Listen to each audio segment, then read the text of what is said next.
नमस्कार. आता आपण पाहत आहोत नर्मदा पुराण आणि अध्याय 105 मागचा एक भाग राहिला आहे त्यामधला पुष्पदंतेश्वर. तो पाहून मग आपण पुढील अध्याय करूया. सनत्कुमार नचिकेत कश्यपादि षटपदै धृतं स्वकीय मानसेषु नारदादि षटपदै रवींदुरांती देवदेव राजकर्म शर्मदे त्वदीय पाद पंकजम नमामि देवी नर्मदे. सनकादिक सनंदादी महान ज्ञानी नचिकेत सारखा विरक्त आणि ब्रह्मविद्येची इच्छा करणारा कश्यप यासारख्या महान मुनी आणि त्रिभुवनात संचार करणाऱ्या नारदा यासारख्या सर्व लोकांना भ्रमरांना तू स्वतःच्या मानस सरोवराच्या पवित्र पाण्याने तृप्त केले आहेस, किंवा तुझ्या आसपासच ते भुंग्यासारखे फिरत असतात. तुझ्या पाण्याच्या सुगंधाने या सर्वांना तू आकर्षित केलेले आहेस. चंद्र आणि सूर्याने तुझ्या काठी तपश्चर्या केली. रतिदेवासारखा ज्ञानी राजा आणि देवांचा राजा इंद्र यांना देखील तू आश्रय दिला आहेस. हे देवी नर्मदे, मी तुझ्याच चरण कमलांना वंदन करीत आहे. त्वदीय पाद पंकजम नमामि देवी नर्मदे. शिवमहिम्न हे शिव उपासनेमध्ये अतिप्रचलित असे सुंदर स्तोत्र आहे. जे स्तोत्र वेदातील चमक नमक अध्यायाच्या तोलाचे आहे. म्हणूनच अतिप्रीतीने शिवभक्त या मंगल स्तोत्रांचा पाठ करतात. हे मंगल स्तोत्र म्हटल्याने मनात सात्विक भाव जागृत होतात. मन शिवरूपाशी तद्रूप होऊन जाते. ही शिव उपासना कल्याणकारक, फलदायी आणि शिवरूपाचे नित्यत्व शाश्वत आणि भगवान सदाशिवाचे प्रत्यक्ष कैवल्य दर्शन या स्तोत्राच्या माध्यमातून भक्ताच्या मनात प्रगट होते. या स्तोत्राची निर्मिती नर्मदा आणि तापी यांच्या किनाऱ्यावर झाली. या स्तोत्राचा कर्ता पुष्पदंत नावाचा गंधर्व आहे. याच्याविषयी अशी कथा सांगितली जाते की पुष्पदंत हा एक मोठा गंधर्व होता. हा गंधर्व बल, शक्ती, विद्या, कला, नाट्य, साहित्य, काव्य या विषयामध्ये प्रवीण होता. त्यामुळे इंद्र दरबारात त्याच्यावर देवराज इंद्राकडून नेहमी वाक्पुष्पे म्हणजे काय तर वाहवा केली जात होती. त्याची वाक्पुष्पे उधळली जात होती. हा संगीत तज्ज्ञ असून ध्रुपद, धबार, टप्पा, तराणे, सरगम, आलाप, ताना, भिंड, मंद, सप्तकातील खर्जाची स्थिरता, गळ्यातील पंचम, त्यामुळे त्याचे गायन सर्वांना ऐकावेसे वाटत असे. या सततच्या कौतुकामुळे आणि आपल्या विद्येमुळे त्याला मोठा अहंकार निर्माण झाला. एकदा नर्मदा काठी विशेष महोत्सव प्रसंगी इंद्रासमवेत अप्सरा, गंधर्व यासह प्रदोषकाली सर्वजण आले होते. इंद्राने, प्रदोष म्हणजे काय, त्याला त्रयोदशी म्हणतो आपण, म्हणजे ह्याचा अमावास्या किंवा पौर्णिमेचा जो आदला दिवस असतो 14वा, त्याला प्रदोष म्हटलं जातं. तर त्या प्रदोष काळ हा शंकराचा काळ मानला जातो. प्रदोषाचा उपवास देखील असतो लोकांचा. तर अशा वेळी तो प्रदोषकाळी ही लोक नर्मदेच्या किनारी आले होते. इंद्राने प्रसन्न मनाने शिवराजोपचाराने पूजा केली, म्हणजे शंकराची राजोपचाराने पूजा केली. या दिव्य पूजेसाठी त्याने स्वर्गातून अमोलिक रत्ने, फुले, दिव्य अलंकार, अमृत, कामधेनूचे दूध, रत्नाची तोरणे, दिव्य पुष्कराज, मोती, माणिक, चंद्रहार, दिव्य अत्तर, सुवर्णाची बिल्वपत्रे इत्यादी सामुग्रीसह अतिउत्कृष्ट पूजन इंद्राने नर्मदा किनारी केले. या पूजेसाठी रानफुले, सप्तनद्याचे सुवर्ण घाटातून पाणी, 7 समुद्राचे जल, सुवर्ण कमळे, सुगंधी फुले, सुगंधी वनस्पती, तसेच अत्तराचे दिवे, गाईच्या तुपाचे दीपस्तंभ, तर दान देण्यासाठी रत्नाच्या राशी, सोन्याचे होन, सर्व वस्त्र अलंकारांनी सजलेल्या गायी, तसेच पुष्ट बैल आपल्या अलंकारासह घालून आणले होते. या पूजेसाठी अष्टविकृती जाणणारे ब्राह्मण वृंद, म्हणजे काय की ज्ञानी, तपस्वी, तसेच सप्तऋषी, अष्टलोकपालादिक ऋषी, मुनी, ब्रह्मचारी, स्त्री, पुत्र इत्यादी या उत्सवाला हजर होते. या महोत्सवाची पूजा प्रत्यक्ष बृहस्पतींनी सांगितली. येथे अन्नसंतर्पण महाआरती, अन्नसंतर्पण म्हणजे काय, लोकांना भोजन द्यायचं. भरपूर लोकांना अन्नछत्र थोडक्यात. महाआरती, रात्री जागरण करून संगीत रागदारीचा महोत्सव झाला. त्यात रागदारी संगीत, शास्त्रीय उपशास्त्रीय प्रकार, भजने पुष्पदंताने सादर केली. केवळ आपण कलाकार आहोत या भावनेने स्वतःच्या ज्ञानाचा ताठा जपून त्याने आचरण केले. गडबडीने औपचारिक दर्शन म्हणून तो शिवमंदिरात गेला. शिवास रुद्रप्रदक्षिणा घालण्याऐवजी उत्तरीय शिवनिर्माल्य ओलांडून शिवाचा उपमर्द केला. म्हणून शिव रागावले आणि तेथे प्रगट होऊन त्याला शाप दिला. अहंकाराने आणि ज्ञानाच्या वृथाभिमानाने तुझी बुद्धी भ्रष्ट झाली आहे. तेव्हा तुझी बुद्धी जाऊन ज्या पायाने शिवनिर्माल्य ओलांडलेस ते तुझे पाय आणि हात कुष्ठरोगाने युक्त होतील, ज्यामुळे लोक तुझी घृणा करतील. या प्रकारे पुष्पदंतास आपल्या कृतीचा मोठा पश्चाताप झाला. आता इथंही उत्तरीय प्रदक्षिणा म्हणजे काय बघा, शंकराचं कसं शिवपिंड जरी गोल असली तरी जिथून ते डोक्यावर त्याच्या पाणी पडतं आणि तो वाहता जो ओघ असतो तर त्याला कधी ओलांडायचं नसतं. शिवाला नेहमी अर्धी प्रदक्षिणा घालायची असते, म्हणजे या बाजून त्या बाजूला परत त्या बाजूनी परत यायचं. ती गंगा आहे आणि ती ओलांडून यायची नाही, असं मी बऱ्याच ठिकाणी कृती पाहिलेली आहे, ऐकलेली आहे, किंवा आमच्या लहानपणापासून आमच्या आईवडिलांनी हे सांगितले की शंकराला पूर्ण प्रदक्षिणा करायची नाही. मग त्या बाजूला बहुधा ते निर्माल्य ठेवलं जातं. मग ते ओलांडून हा आला, म्हणजे हा एवढ्या घाईत आणि ह्याच्या ताठ्यात होता की ह्याच्या लक्षातच आलं नाही. मग शंकराने त्याला शाप दिला की तुझ्या मोठा अहंकार आणि ताठा झाला आहे ना तुला, ती सगळी तुझी बुद्धी पण नष्ट होईल आणि तुझ्या हातापायाला कुष्ठ होईल.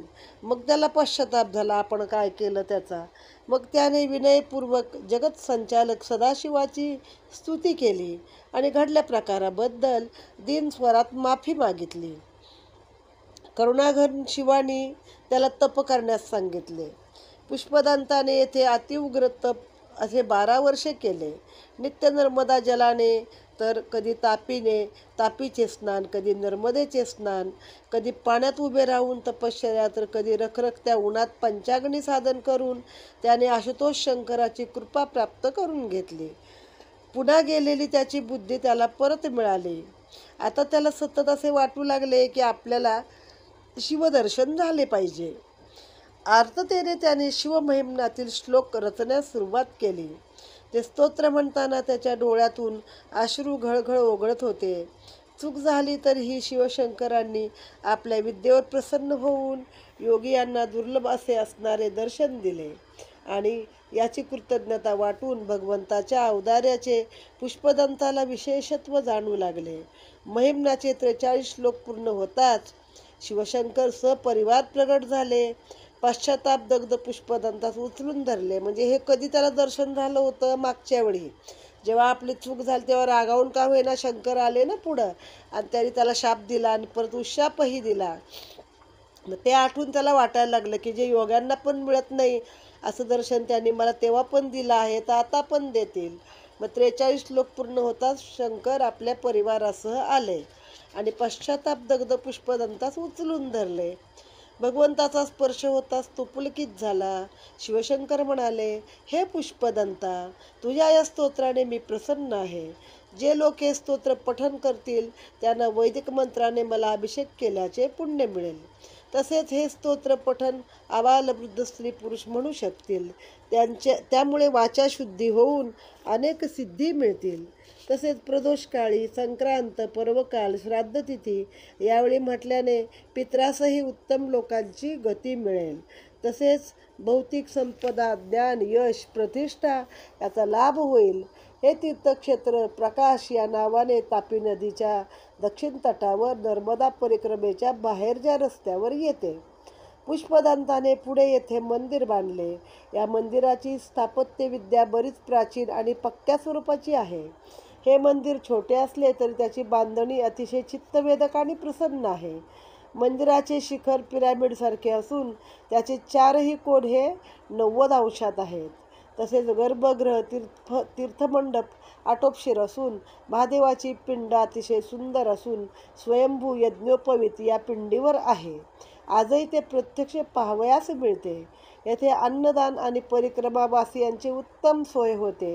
येथे महाशिवरात्री, संक्रांत, पर्वकाळ, श्रावण मास यावेळी मोठी यात्रा भरते. पुष्पदंताने स्थापन केलेले हे भारतातले असे एकमेव मंदिर आहे. अशा रीतीने येथे शिवमहिम्नाचा महिमा विशद करणारा हा अध्याय समाप्त झालेला आहे. हा मागच्या अध्यायाचाच भाग आहे. इथे 105 अध्याय समाप्त झाले. आता आपण पुढील भाग पाहूया. नर्मदे हर. त्वदीय पाद पंकजम नमामि देवी नर्मदे. बृहस्पती आणि ममता यांच्या पोटी एका मुलाचा जन्म झाला. तो जन्मल्यावर ते दोघे एकमेकांना भारद्वाजमिमम म्हणजे याला सांभाळ असे म्हणू लागले. यावरून त्याचे नाव भरद्वाज पडले. हा बालक पुढे फार मोठा सुक्त द्रष्टा होणार आहे असे मरुताने जाणले आणि एकदा तो वनात खेळत असताना त्याला उचलून घेऊन दुष्यंताचा पुत्र भरत याच्याकडे नेले. भरत त्यावेळी मरुतस्तुतीचा यज्ञ करीत होता. मरुत म्हणजे कोण? वारा. मरुताने दिलेल्या त्या पुत्राचा त्याने आनंदाने स्वीकार केला. बृहस्पती आणि ममता यांना हे अंतर्ज्ञानाने कळले. या बालकाचा जन्म कशासाठी झाला हे ते जाणत होते. मग त्यांचाच मुलगा असून तो कोणाला दिला? तर भरत राजाला दिलेला आहे. दुष्यंताचा मुलगा भरत. पुढे भारद्वाजाने वेदाध्ययन सुरू केले, परंतु एका जन्मात ते पूर्ण झाले नाही. म्हणून त्याने तपोबलाने इंद्राकडून अजून 3 जन्म मागून घेतले. असे 4 जन्म त्याने ज्ञानोपासना केलेली आहे. आपण सुद्धा जी माणसं देवाधर्माच्या मार्गाला असतात ना, तर ती एका जन्मात नसतात. आपली मागची साधना असते, म्हणून आपली बुद्धी होते तिकडं जाण्याची. आणि जेव्हा काही लोक जन्मोजन्मी अशी 7-7 जन्म साधना करतात, तेव्हा ते लोक मोक्षापर्यंत पोचलेले असतात. 4 जन्म त्याने ज्ञानोपासना केली. ऋग्वेदाच्या 6व्या मंडळात त्याच्या अनेक रुचा आहेत. वेदमंत्रांचे द्रष्टे म्हणून त्याची ख्याती होती. अवंती नगरीच्या असं म्हणतात त्याचा आश्रम होता. त्या परिसरातील नर्मदा नदीच्या पात्रात तो एकदा अनुष्ठान करीत होता. तेव्हा नर्मदेवरील एक ललना स्नान करत होती. ती अतिशय सुंदर होती. तिच्याकडे भारद्वाजाचे अचानक लक्ष गेले आणि त्याच्या मनात कामविकार जागृत झाला. त्याची चित्त चंचल झाले. अनुष्ठानातील एकाग्रता भंग पावली आणि त्याच्या शक्तीचे स्खलन झाले. आपल्या मनाची झालेली ही अवस्था पाहून भरद्वाजाला फार वाईट वाटले आणि नदीत स्नान करत असलेल्या त्या ललनेकडे त्यांनी पाठ फिरवली. ते तेथून दूरवर नदीत स्नान करून स्वतःच्या मनाची शुद्धता करून घेतली आणि आश्रमात निघून गेले. कारण तो भारद्वाज मुनी आहेत. पुढं ते त्यांना वाईट वाटलं. ती ललना ही स्नान करून तेथून निघून गेली. या ऋषींना भूमिदेवी ओळखत होती. एवढ्या या महान तपस्वी असलेल्या ऋषींची शक्ती भूमीवर पडली. भूमीने स्वतःमध्ये ती सामावून घेतली. पुढे तिला त्यापासून पुत्र झाला. तो वर्णाने विस्तवासारखा लालबुंद होता, म्हणून त्याचे नाव तिने अंगारक ठेवले. म्हणजे या भारद्वाजांचं जे काय स्खलन झालं, वीर्य पडलं, तर ते जमिनीवर पडलं. जमिनीने स्वतःमध्ये सामावून घेतलं. मग तेव्हा ते तंत्रज्ञान अनेक दृष्टीने प्रगत होतं. जरी आपण विज्ञान म्हणजे काय पुराणातल्या गोष्टी पुराण्यात म्हटलं आणि खिल्ली जरी उडवली, तरी बघा आपले नवनाथ तर सगळे कोण हत्तीच्या कानामध्ये, कोण असे जन्मलेले आहेत. सगळे ते अयोनिज आहेत आपले नवनाथ सगळे. असे कुठं कुठं त्यांचे जन्म, कुठे झाडाच्या ढोलीत, कुठे अजून तसं पिप्पला देव नाथ वगैरे. तसं इथं हे भूमीमध्ये आणि भूमीचंच मंगळ हा तिचा हे आहे ना, भाऊ आहे, तिच्यापासूनच तुटून गेलेला आहे आणि तो लाल आहे. तर तसं हे भूमीने स्वतःच सामावून घेतल्यामुळे ते कसे लालभडक झाले तयार. मग त्याचं नाव तिने अंगारक ठेवले. शिवाय तो आपला म्हणजे भूमिपुत्र आहे, म्हणून ती त्याला भौम या नावाने देखील हाक मारू लागली. भौम हा जात्याच अत्यंत हुशार होता. इतर लहान मुलांच्या घरात मातेप्रमाणे पिताही असतात आणि आपल्या घरी मात्र एकटी माताच आहे. मग आपले वडील कोण आहेत? ते कुठे असतात? का देवाघरी निघून गेले आहेत? असे अनेक प्रश्न त्याच्या लहानग्या वयामध्ये त्याच्या मनात निर्माण झाले. एकदा आई त्याला जेवू घालत असताना त्याने हे प्रश्न तिला विचारले. तेव्हा त्याचे मन त्या प्रश्नापासून दुसरीकडे जावे म्हणून भूमी इतर विषय काढून बोलू लागली.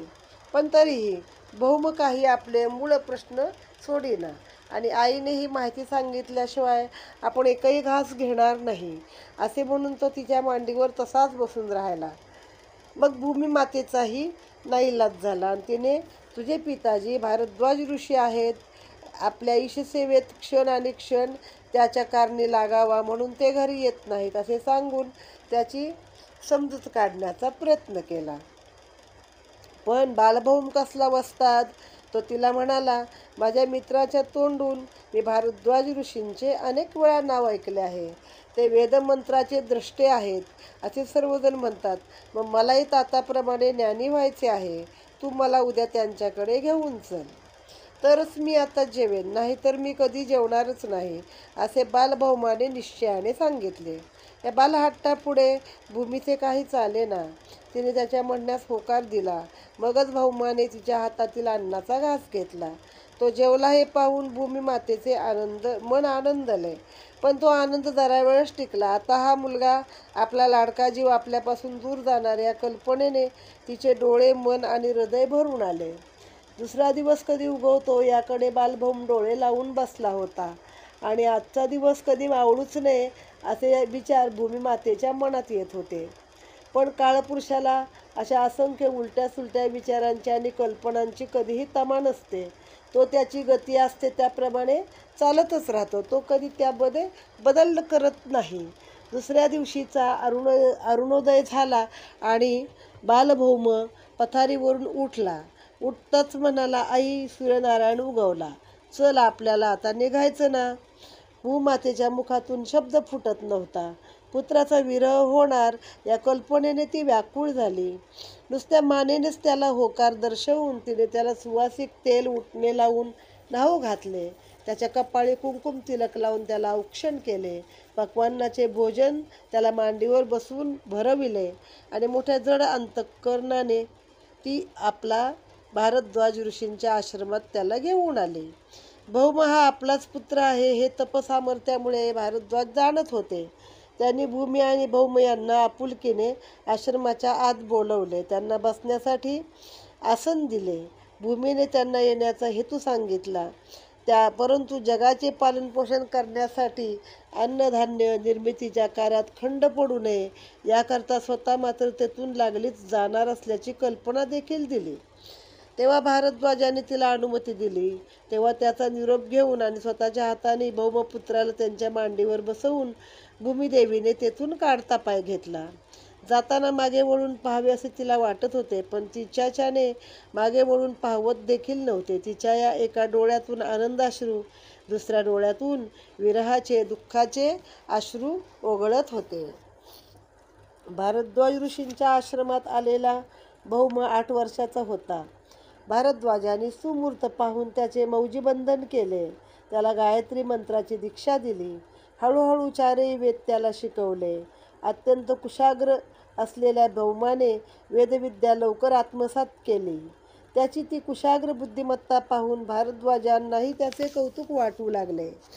आपल्या कार्यात खंड पडू नये म्हणून भूमिदेवी जरी आश्रमात कधी येत नव्हती, तर तिचे आपल्या पुत्राकडे लक्ष होते. तो वेदसंपन्न झाल्याचे ऐकून तिलाही खूप आनंद झाला. मग एकदा भौमाने आपल्या पित्यास विचारले, तात, तिन्ही लोकांमध्ये सर्वश्रेष्ठ असा देव कोणता आहे? तर ओंकार स्वरूप गणपती असे उत्तर देऊन भारद्वाज म्हणाले, हा ओंकार स्वरूप गणपती सर्व देवांचा देव आहे. त्याच्या स्मरणाशिवाय कोणत्याही देवांचे कार्य सिद्धीस जाऊ शकत नाही. हा गणपती सर्वाचे मंगल करण्यास आणि विघ्नाचे हरण करणारा असा आहे. त्याच्याच कृपाप्रसादाने सर्व प्रकारच्या विद्या आणि सिद्धी प्राप्त होऊ शकतात. असा हा विद्येचा देव असून तो गणाचाही पती म्हणजेच बलवान आहे. मग तात, मला तुम्ही गणेश मंत्र सांगा, त्याची उपासना सांगा. मुलाचे हे मागणे ऐकून भारद्वाज ऋषींना मोठा आनंद झाला. त्यांनी भौमाला गणेशाची उपासना सांगितली आणि म्हणाले, तू बुद्धिवान आहेस, तसा निग्रही पण आहेस. मला ठाऊक आहे, तुला गणपती नक्की प्रसन्न होईल आणि तू पुढे खूप मोठा होशील अशी माझी खात्री आहे. तसा मी तुला आशीर्वादही देत आहे, असे म्हणत भारद्वाजांनी भौमाच्या डोक्यावरून आणि पाठीवरून प्रेमाने आपला हात फिरवला. त्याला जवळ घेऊन त्याच्या कानामध्ये ओंकार गणेश मंत्र सांगितला. भौमाने पिताजीच्या पायावर मस्तक ठेवले आणि लागलीच नर्मदेच्या तीरावरील वनामध्ये जाऊन गणेश मंत्राचे अनुष्ठान सुरू केले. अन्न पाणी कशालाही स्पर्श न करता अत्यंत एकाग्र चित्ताने अनेक वर्षे चाललेले त्याचे हे अनुष्ठान पाहून ओंकार स्वरूप गणपती संतुष्ट झाले आणि एका माघ वद्य चतुर्थीला चंद्रोदयाच्या समयी भौमवारी म्हणजे मंगळवारी साक्षात नृत्य गणेश त्याच्या समोर येऊन उभे राहिले. मग ते माघ वद्य चतुर्थीला आपण जी मागी गणेश उत्सव करतो ना, तर चतुर्थीलाच करतो का नाही लक्षात नाही, पण माघामध्येच आपण गणपतीचा पुन्हा एकदा उत्सव करतो की त्याचा जन्म आत्ता झाला असं आपल्याला वाटतं. भौमाने पिता त्या शुंडधारी स्वरूपाला दशभुजा होत्या. त्याच्या प्रत्येक हातामध्ये वेगवेगळी आयुधे होती.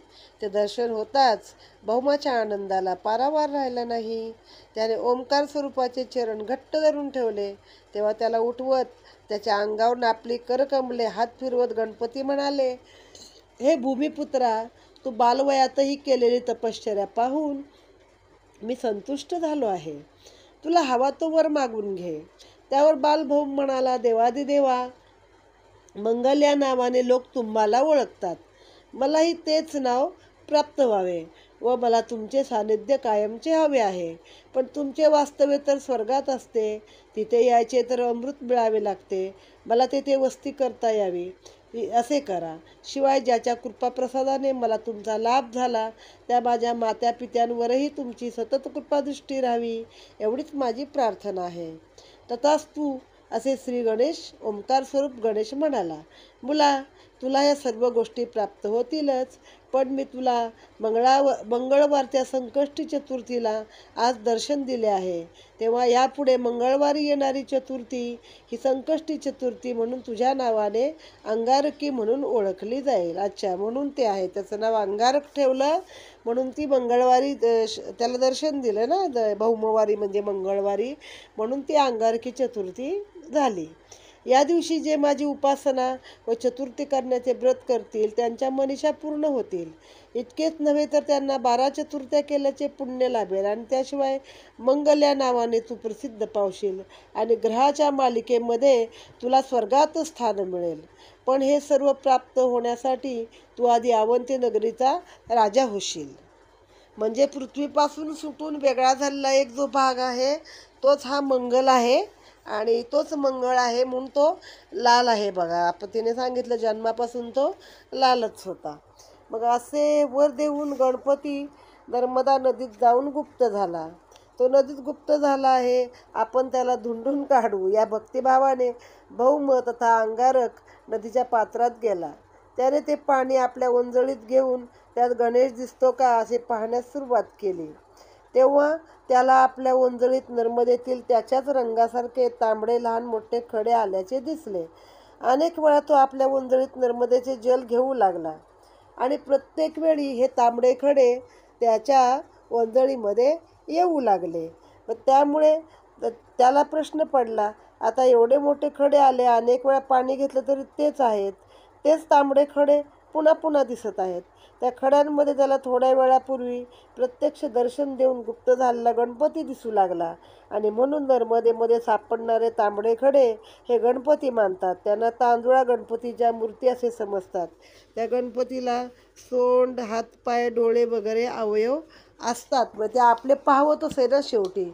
नर्म म्हणजे सुख आणि आनंद देणारी जी नदी ती नर्मदा आणि या गोष्टी देणारे ते नर्मदा गणपती अशी त्यांची व्युत्पत्ती आहे. तांदुळा मूर्तीमुळे त्याला हातपाय नसतात ॲक्च्युली, तर ते चुकीचा शब्द आलेला आहे. तांदळा म्हणजे बघा, ज्याला देवीचा तांदळा म्हणतो म्हणजे असा उभट मुखवटा असतो दगडासारखा निमुळता, पण त्याला काही नसतं, ते आपल्या मनाने आपण कोरायचं असतं. तसे ते तांबडे खडे नर्मदेतले गणपती म्हणून मानले जातात, पण त्यांना सोंड, हातपाय, डोळे वगैरे काही अवयव नसतात त्यांना. मग पुढे भौमाने या ठिकाणी नर्मदा तटी घनदाट वनामध्ये गणपतीची प्रतिष्ठापना केली. त्याने आपल्या जीवनाचे मंगल केले म्हणून त्याला मंगलमूर्ती असे नाव दिले. नर्मदेच्या उगमानजीक अमरकंटक नावाचे तीर्थक्षेत्र आहे. तिच्या दोन्ही तीरावर घनदाट जंगल आहेत. त्यामध्ये शूलपाणी, ओमकार असे छोटे महारण किंवा मोठे महारण म्हणजे जंगल आहेत. छोटे महारण्य, मोठे महारण्य, शूलपाणीचं जंगल अशी 4 जंगलं आहेत. यातील ज्या जंगलामध्ये भौमाने ओंकार स्वरूपाचे उग्र तप केले ते वन पुढे ओंकार या नावानेच प्रसिद्ध झाले आहे. म्हणजे एक शूलपाणी म्हणजे शंकराचं नाव आहे. ओंकार म्हणजे याने गणपतीची स्थापना केली, तिथे तपश्चर्या केली भौमाने, ते ओंकार आहे. आणि एक मोठं आणि एक छोटं वन, एक मोठं वन, एक महारण, एक छोटा अरण, अरण म्हणजे अरण्य. तर अशी ती 4 जंगलं तिथं आहेत. त्या नजीकच पारिनेर नावाचे खेडे आहे. ते गणेश मंदिर पुढे कालाच्या उदरात नष्ट झाले असावे असा अंदाज आहे. म्हणजे तिथं त्यांनी गणपतीचं मंदिर केलं होतं तेव्हा. मध्य रेल्वेच्या हरदा या स्टेशनपासून 20 किलोमीटर अंतरावर नर्मदेच्या तटाकी नेमावर नावाचे अतिशय प्राचीन गाव आहे.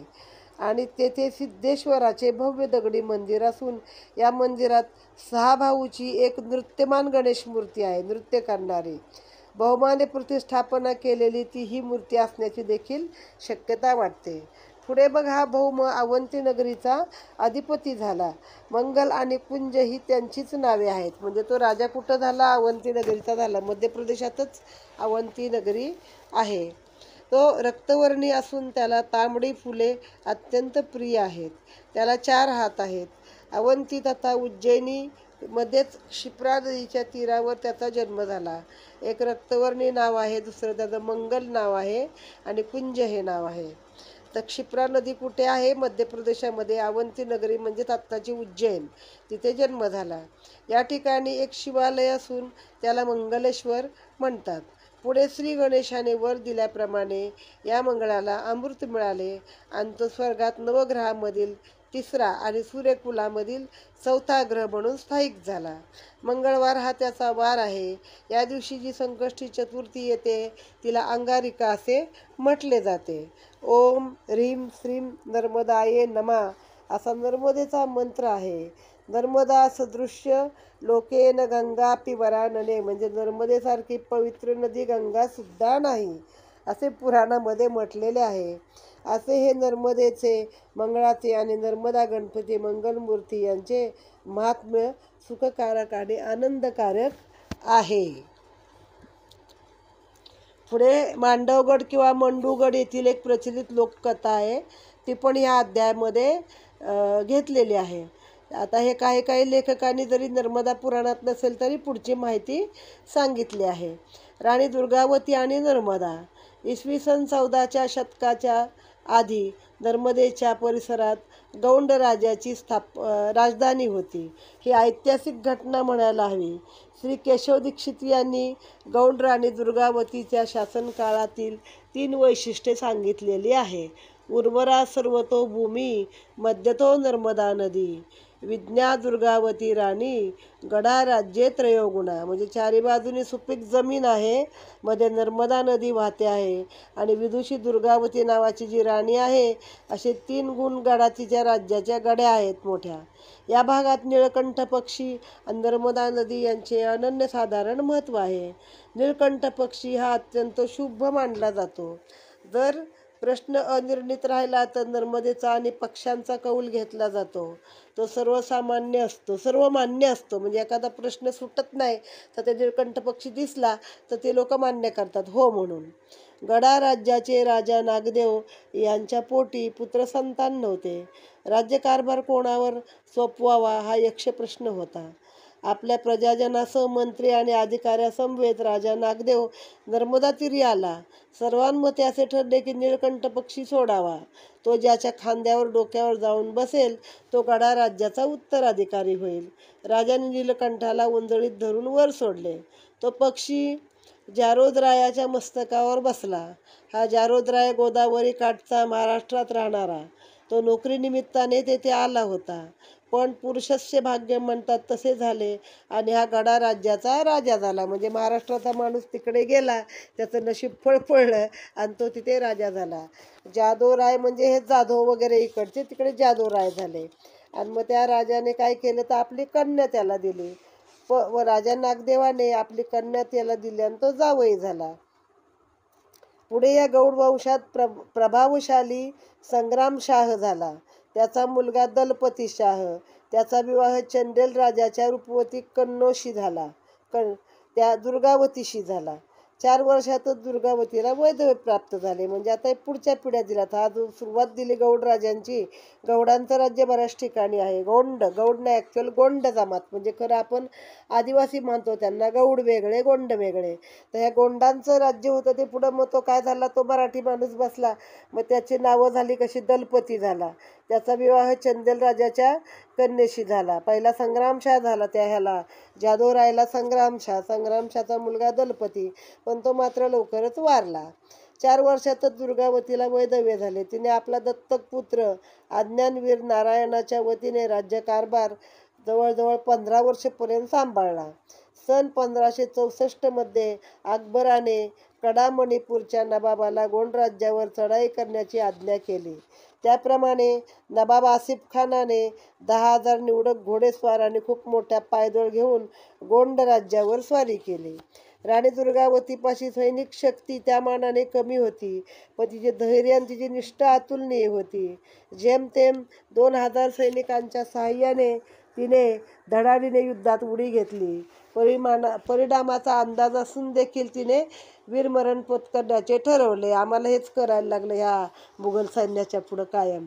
गौंड राज्यातील हे युद्धक्षेत्र, गडा तसेच दुर्गम स्थान, पूर्वेस पर्वत शृंखला, नर्मदा आणि गौर नदीच्या मध्ये हा गढा. येथे तुंबळ युद्ध झाले. त्यात राणी दुर्गावतीला वीरगती प्राप्त झाली. आजही मंडलापासून जवळजवळ 20 किलोमीटर दूर नर्मदा तीरी असलेल्या रामनगरचा जुना दुर्ग गोंड साम्राज्याच्या वैभवाचे भव्य स्मारक रूपात उभे आहे. अकबराच्या काळात माळव्यात बाज बहादूरचा अधिकार होता. एकदा या बाज बहादुराने नर्मदा नदीत एका रूपवान युवतीला स्नान करताना पाहिले. तो तिच्या रूपावर लोभावला. त्याने तिला मागणी घातली. ती हिंदू रुक्मती सुद्धा त्याच्या रूपावर आणि अदाकारीवर लोभावली. तिने अट घातली की नित्य नर्मदा स्नान हे माझे व्रत आहे, ते तुम्ही सांभाळू शकाल का? मी माझा धर्म सोडणार नाही, माझी पूजा अर्चा बंद करणार नाही. बाज बहादुराने ही अट मान्य केली आणि मांडवगडावरती महाल बांधला. त्याला रूपमती महाल हे नाव ठेवले. रुक्मती महालाच्या गच्चीवर त्याने 2 प्रशस्त मेघडंबऱ्या बांधून दिल्या. रुक्मतीचा आवाज अतिशय गोड होता व तिची संगीतात तयारीही होतील. एका मेघडंबरीत बसून ती संगीत साधना करायची. समोरच्या दुसऱ्या मेघडंबरीमध्ये बसून हा बाज बहादूर तिचे गाणी ऐकायचा. मग ते म्हणजे वाचलंय, त्यांच्याबद्दल पिक्चर पण आलाय राणी रुक्मती, आणि मी पण वाचलेलं आहे ते, की ते त्यांचं हे होतं की त्याने ती कायम हिंदू राहिलेली आहे. या गच्चीवरून पश्चिमेला नर्मदेचा प्रवाह वाटतो, पण तसा तो खूप दूर असल्याने रुक्मतीला गच्चीवरून नर्मदा दर्शन घडायचे.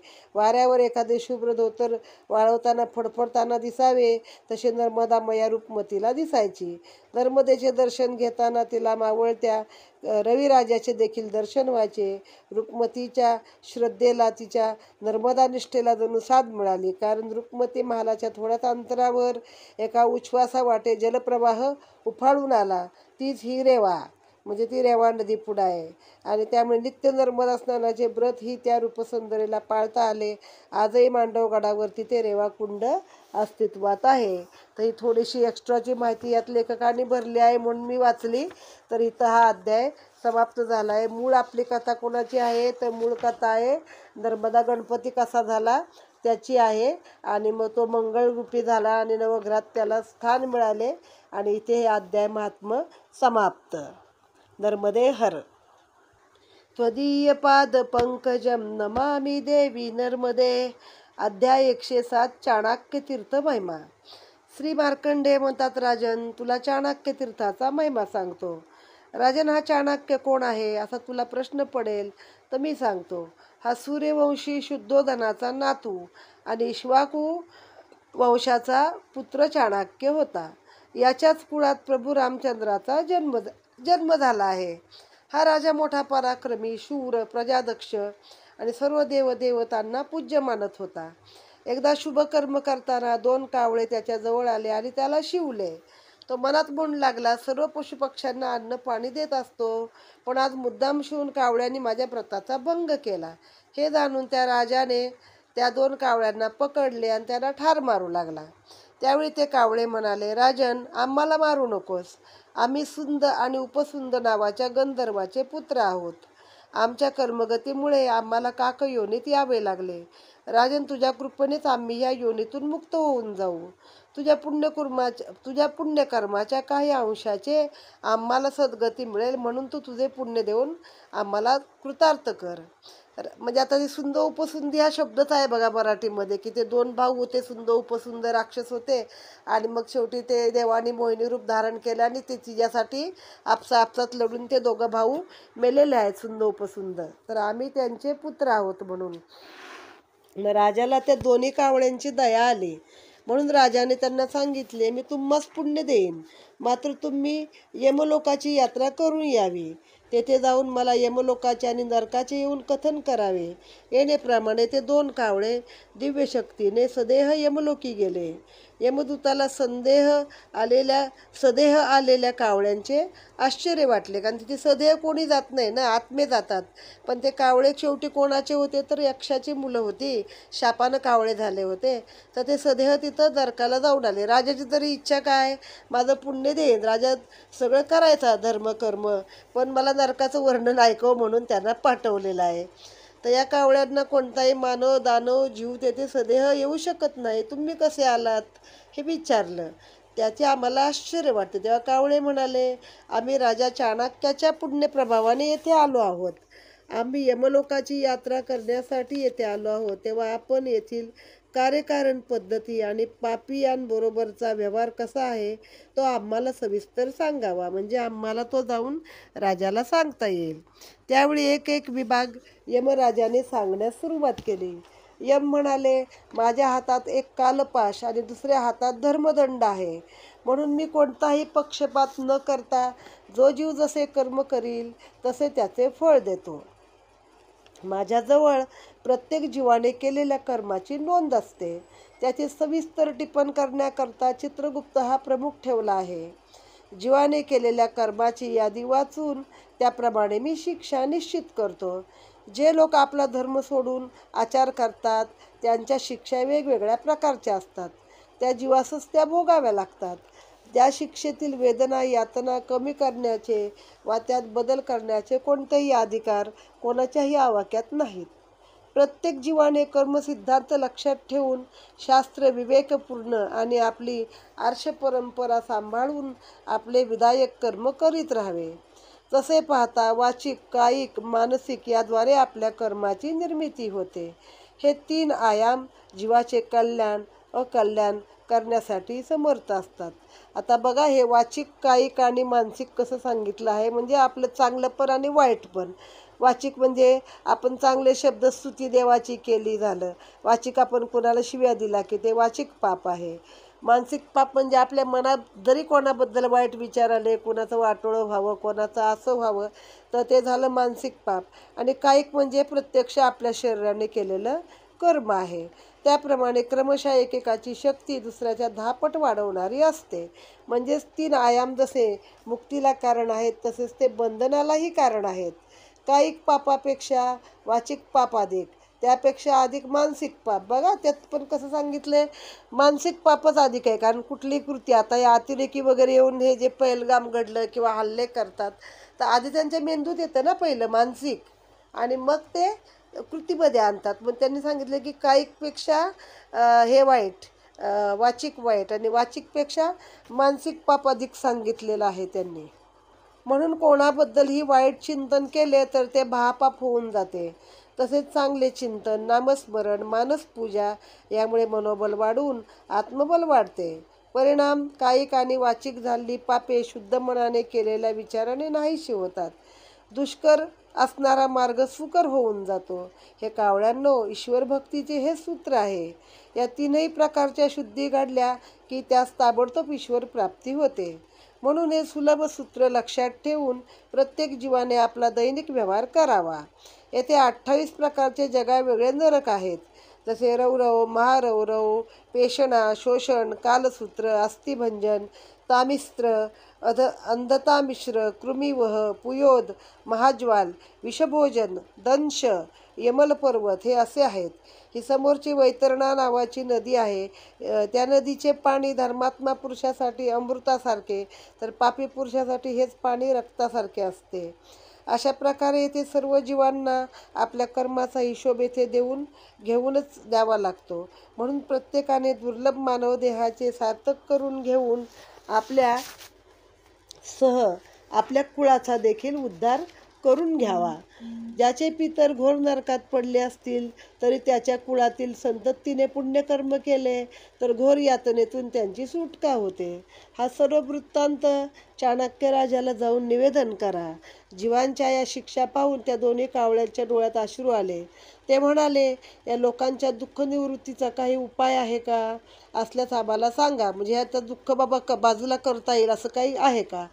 ज्याद्वारे इतक्या महाभयंकर यातना ते जीव भोगत आहेत, त्यांच्या वेदना जाऊन ते सुखी होतील.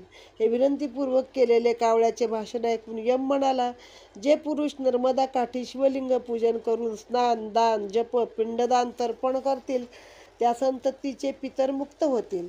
ते ऐकून त्या कावळांनी अतिविनयाने यमास 3 प्रदक्षिणा घालून चाणक्याजवळ आले. चाणक्याला सर्व वृत्तांत कथन केला. हा सर्व प्रकार जाणून घेऊन सहृदय आणि दुःखिताबद्दलची कणवासणारा चाणक्य घाईवरला. सर्वाच्या कल्याणार्थ जर नर्मदा माता स्वयंसिद्ध असेल तर यापरते दुसरे ते साधन कोणते? तेव्हा त्याने जनकल्याणार्थ नर्मदेच्या तटावर स्वतःच्या नावाने एक शिवलिंग स्थापन करून अशा सर्व पितरांसाठी त्याने पिंडदान केले. त्या दोन्ही कावळ्यांनी राजाला नमस्कार केला. कावळे म्हणाले, आपल्या पुण्याईच्या प्रभावाने आम्ही यमलोकाची यात्रा करून आलो आणि प्रत्यक्ष यमाच्या मुखातून नर्मदेचा महिमा श्रवण केला. तो आपणास कथन केला. तिच्या गुणसंकीर्तनाने आमची बुद्धी पालटली, म्हणून आमचा देह आम्ही नर्मदेत विसर्जन करू इच्छितो. तू खरोखर धन्य आहेस. तुझ्या या लिंगस्थापनेमुळे कित्येक जीवास सुख मिळेल. तुझा आदर्श सूर्यचंद्र असेपर्यंत टिकेल. असे म्हणून कावळ्यांनी आपले पार्थिव शरीर नर्मदेत झोकून दिले. जलाचा स्पर्श होताच ते गंधर्वलोकी गेले. म्हणून चाणक्याने नर्मदेचे महात्म्य आणि शिवपूजन जीवाचे ऐहिक आणि पारलौकिक हित कसे साधणारे आहे हे दाखवून देऊन नर्मदा किनारी कठोर तपाचरण केले व त्याच्या पुण्याईच्या प्रभावानेच प्रभू रामचंद्र त्याच्या कुळात जन्मास आले, ज्यांच्या जन्माने संपूर्ण सूर्यकुळाचा उद्धार झाला. असा हा तीर्थमहिमा वर्णन अध्याय इथे समाप्त झाला आहे. नर्मदे हर. इथं एकंदर आपले अध्याय 106 झालेले आहेत.